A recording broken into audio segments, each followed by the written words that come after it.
Hey guys, welcome back to my new MVVM architecture in Kotlin Hindi series and it's MVVM Kotlin series part 1। इस series में हम चार चीज़ों पे ध्यान देंगे एंड ये हैं वो चार चीज़ें।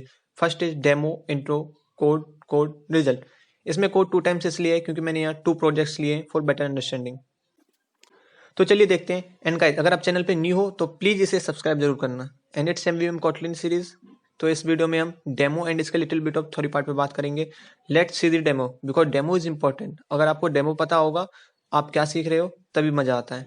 एंड इस वीडियो में मैं आपको 2 डेमो शो करूंगा जिससे आपको MVVM टॉपिक में इन फ्यूचर कोई प्रॉब्लम नहीं आएगी। What is MVVM? MVVM is basically stand for model view model and there is already lots of theory detail about MVVM on internet. And इस चीज़ के बारे में हम एंड में देखेंगे क्योंकि थ्योरी से पहले अगर प्रैक्टिकल हो जाए तो थ्योरी इजीली समझ में आती है। It's a word game app जिसमें वर्ड गैस करना होता है। इस ऐप के अंदर मैंने 3 फ्रैगमेंट यूज़ किए हैं।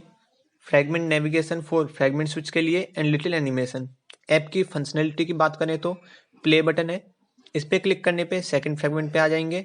एंड इसके अंदर अगर वर्ड सही है तो गॉट इट, इससे प्लस पॉइंट इंक्रीज हो जाएगा। अगर वर्ड नहीं पता तो स्किप, इससे -1। एंड पे क्लिक करने पे गेम एंड हो जाएगी एंड हम थर्ड फ्रेगमेंट पे आ जाएंगे जिस पर फाइनल रिजल्ट शो होगा। That's it. Now main point is that इसमें MVVM का क्या रोल है।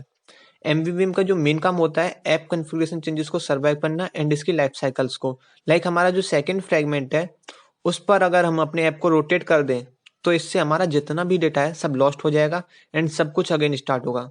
तो देखते हैं इसे। तो आप देख सकते हो डेटा लॉस्ट हो चुका है एंड इससे बचने के लिए हम MVVM का यूज करते हैं। इससे हमारी UI पर कॉन्फ़िगरेशन चेंजेस का कोई असर नहीं पड़ता। फॉर बेटर अंडरस्टैंडिंग के लिए थोड़ा कोड में देखते हैं। यहाँ मैंने कुछ लॉक्स लिए हैं जो कि शो करेंगे whenever we start our app, rotate और एनी काइंड ऑफ थिंग जिससे ये कॉल होंगे। यहाँ मैंने कुछ फंक्शंस को ओवरराइड किया हुआ है जो कि ऐप की लाइफ साइकिल्स के फंक्शन है। एंड वीडियो को रोक के आप इसकी लाइफ साइकिल को भी देख सकते हो किस तरह से चीज़ें प्रोसेस होती हैं। एंड इसके अंदर जितने भी फंक्शन है on resume, on stop, on pause, on create, on destroy, on start, blah blah blah. Okay. And in functions को मैंने आगे पीछे रखा है ताकि ये कंफ्यूजन ना हो कि पहले ये फंक्शन है तो यही कॉल होगा। तो चलिए इन्हें रन करके देखते हैं और देखते हैं सबसे पहले कौन सा फंक्शन कॉल होता है। एंड ये सब लाइफ साइकिल्स के फंक्शन है तो ये तब कॉल होंगे जब हमारी एक्टिविटी पॉज, स्टॉप, डिस्ट्रॉय इस टाइप के फंक्शंस एक्शन परफॉर्म करती है। यहाँ आप देख सकते हो जिस तरह लाइफ साइकिल्स के फंक्शन कॉल हुए हैं उसी तरह इसमें भी कॉल हुए हैं बट ऑन रिस्टार्ट नहीं हुआ बिकॉज जब हम एक एक्टिविटी से दूसरी एक्टिविटी में जाएंगे एट टाइम हमारी पहली एक्टिविटी स्टॉप हो जाएगी एंड सेकंड एक्टिविटी कॉल होगी। And when we back again to our first activity तो ऑन स्टॉप के बाद ऑन रीस्टार्ट कॉल होगा। And if you face any problem यार कमेंट सेक्शन आपके लिए है, आप वहाँ कमेंट कर सकते हो। अगर हमारा सारा कोड ऑन क्रिएट के अंदर होगा तो जब जब ऑन क्रिएट कॉल होगा तब हमारे ऑन क्रिएट के अंदर के फंक्शंस भी अगेन कॉल होंगे। इससे कंप्लीट UI अगेन लोड होगी एज ए न्यू UI। उसी तरह कोड को structured, reusable and easily testable, easy to maintain, इन वर्डों का कोई मतलब नहीं है, इन्हें सब भूल जाते हैं। Now come to the point. हम एक मॉडल बनाएंगे जिसको एक्सटेंड करेंगे व्यू मॉडल से एंड जितना भी डेटा है जो हमारा रिजल्ट वगैरह था उसको सब व्यू मॉडल में होगा तो इससे हमारी UI पे लोड नहीं पड़ेगा। एंड अगर डेटा में कोई भी चेंज आते हैं तो हमारा व्यू मॉडल संभालेगा एंड UI को अपडेट कर देगा using observers. That's it. Little theory. Model, view and view model क्या होता है। Model, this holds the data of the application, it can not directly talk to the view. तो generally जैसा कि हमने कहा था मॉडल जो है डेटा होल्ड करेगा और व्यू में पास करेगा to expose the data to the view model through observers. तो ऑब्जर्वेबल्स के जरिए, ऑब्जर्वर्स के जरिए ही ये डेटा पास करता है। व्यू क्या होता है? It consist of UI code, activity fragment, XML जो हमारी UI है वो हमारा। It act as a link between model and view. तो बेसिकली ये दोनों के बीच में एक इंटरमीडिएटरी लिंक काम करता है एंड रिस्पॉन्सिबल होता है for data transfer from model से व्यू में। That's it. It's simple app जिसमें मैंने एक API ली है एंड उसको MVVM आर्किटेक्चर के जरिए इम्प्लीमेंट किया है।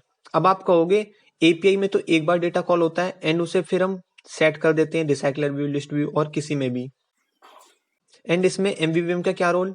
अगर आप ऐप में without using MVVM pattern API को कॉल करते हैं जैसा कि हमने अपनी रिसाइकलर व्यू सीरीज में किया था एंड इसकी लिंक आपको डिस्क्रिप्शन में मिल जाएगी, तो इससे क्या होगा कि जब भी ऑन क्रिएट कॉल होगा उसके फंक्शंस कॉल होंगे।